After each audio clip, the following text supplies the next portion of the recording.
Still hoping for true love. Dear Witch Ursula and Queen Hera, about our whistleblowing disagreement, my voice, God, Jesus Christ, and true love. I was unaware until recently that the contract curse binding me and other mermaids and nymphs, such as Ariel and Echo, had been pre-existing because past generations agreed to stipulations of silence about corrupt government surveillance while I was very young, maybe even before I was born. Since I was a minor at that time and am a blessed Christian princessa, I am not accountable.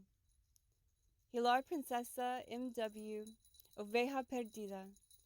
Jesucristo amor a ti mucho.